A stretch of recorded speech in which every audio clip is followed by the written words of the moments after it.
Vous avez certainement déjà vu passer sur tous les réseaux sociaux, on est inondé en ce moment, ces fameux posts type starter pack, miniature, figurine, et je vais vous montrer exactement comment pouvoir le recréer pour vous suite à la demande collégiale. Donc déjà, sachez que le prompt ChatGPT exact que je vais vous montrer est en description de cette vidéo, donc n'hésitez pas à aller le copier, le coller. Et pour suivre ce tutoriel, vous allez avoir besoin de deux choses. La première chose, c'est un visuel de référence, donc vous pouvez screenshotter n'importe quel visuel de cette trend. Si vous voulez, je vous mettrai aussi le lien dans la description de mon post Instagram que j'ai fait sur cette tendance. Si vous voulez aller screenshotter mes visuels à moi, vous avez mon autorisation pour le faire. Et la deuxième chose dont vous allez avoir besoin, c'est une photo de vous en référence pour pouvoir créer cette petite miniature à votre image. Et ensuite, je vais vous montrer exactement comment faire, quel prompt rentrer et comment ça fonctionne. Du coup, rendez-vous sur ChatGPT. Alors, moi, j'utilise le compte payant parce que j'utilise beaucoup à titre professionnel, mais évidemment, tout ça fonctionne aussi avec le compte gratuit, donc pas besoin de dépenser de l'argent. Vous allez commencer à cliquer ici sur les trois petits points et à cliquer sur créer une image. Hyper important, c'est ce qui va nous permettre de pouvoir générer une image. Là, vous allez copier-coller et personnaliser le prompt que je vous ai mis en description de cette vidéo YouTube. Dans l'exemple que je suis en train de vous montrer, moi, je l'ai déjà personnalisé avec les couleurs de fond qui sont les couleurs de ma marque, les 5 accessoires qui sont des accessoires qui représentent mon travail, ma personnalité, mes symboles, etc. Le titre, mon nom, mon prénom et la phrase en bas d'emballage, c'est-à-dire la petite baseline qu'il y aura en dessous du packaging. Donc, vous copiez-collez le prompt, vous le personnalisez. Ensuite, vous allez cliquer ici sur le plus pour pouvoir charger nos deux images de référence. Moi, je vais aller dans ici, prompt tuto, et là, j'ai deux images. Ma première image, c'est un screenshot que j'ai pris d'une créatrice, coucou Cindy si tu passes sur cette vidéo, qui a fait ce type de visuel pour donner à ChatGPT une référence.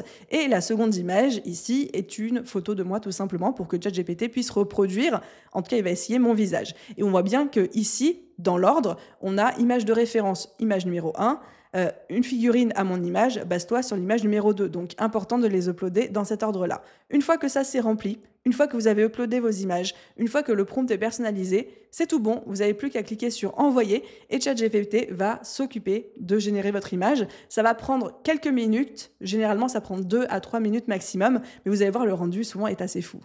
Et voilà, du coup, on a donc le résultat de ChatGPT que j'aime beaucoup. Mais si jamais je voulais le personnaliser, sachez que vous pouvez rebondir sur cette proposition et lui demander une V2, une V3, etc. Par exemple, si je juge ici que les typographies ne me conviennent pas, je pourrais très bien lui dire « Propose-moi une V2 avec des typographies plus féminines ».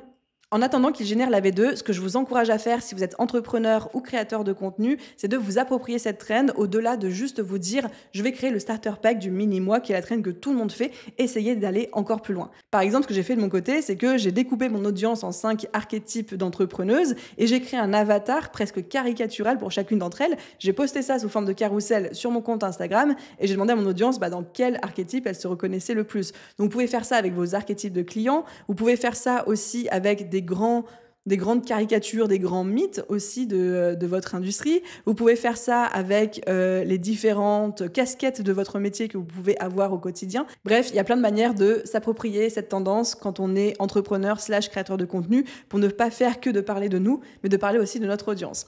Et du coup, j'en viens à mon résultat. Alors, je vois que ChatGPT m'a mis un message d'erreur, mais au final, mon visuel est là. Il me convient peut-être mieux. Et dès que c'est le cas, vous pouvez le télécharger en cliquant sur l'icône en haut à droite. Ça le sauvegarde automatiquement au format image sur votre disque dur et vous pouvez ensuite l'utiliser dans vos posts, etc. Si vous postez, n'oubliez pas de cocher la case mention IA pour notifier que le contenu a été créé avec une IA et respecter les conditions générales d'utilisation des plateformes, tout particulièrement d'Instagram. Voilà, j'espère que cette vidéo vous a plu. Encore une fois, le prompt complet est en description de cette vidéo. Amusez-vous bien et hâte de voir vos résultats.